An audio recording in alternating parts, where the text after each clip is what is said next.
Polisi menahan 6 remaja anggota geng motor pelaku penyerangan warga di salah satu warung kopi di kota Banda Aceh pada Minggu dini hari 21 Januari.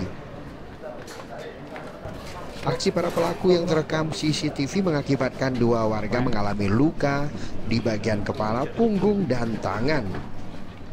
Polisi hanya menghadirkan 3 tersangka saat menggelar konferensi pers di Mapolresta Banda Aceh. Sedangkan 3 lainnya yang ikut ditahan masih berstatus di bawah umur. Bersama mereka, petugas mengamankan 6 senjata tajam yang digunakan saat melakukan penyerangan hingga melukai 2 warga. Dari pemeriksaan awal diketahui para korban salah sasaran ini merupakan warga biasa yang saat kejadian tengah bersantai di warung kopi. Para tersangka penyerangan mengaku berencana melakukan tawuran dengan kelompok lain, namun salah sasaran.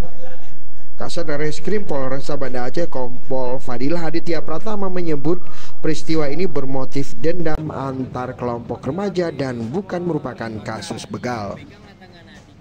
Sebaliknya, warga yang terluka merupakan korban salah sasaran dan sama sekali tidak terkait dengan kelompok remaja manapun. Tersangka di mana 6 ini terlibat dalam keributan geng motor ya, yang mana sebenarnya mengakibatkan korbannya bukan geng motor juga, tapi salah sasaran ya.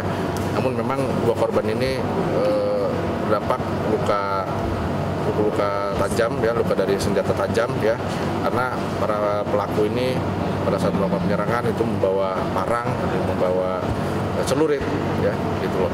Dan dari ke-6 ini tergabung memang dari kelompok geng-geng motor di Kota Banda Aceh ya. Namun memang ini bukan begal ya, bukan jambret, bukan di pinggir jalan ya. Jadi kami sampaikan, kami jelaskan, mungkin simpang siur masyarakat di Banda Aceh, bukan begal, bukan jambret, tapi ini memang salah sasaran komunitas geng motor yang memang hendak akan tawuran, namun melihat dikira sasarannya yang ada di warkop Beng Kopi, kira melakukan penyerangan ke korban tersebut yang ada di warkop Beng Kopi.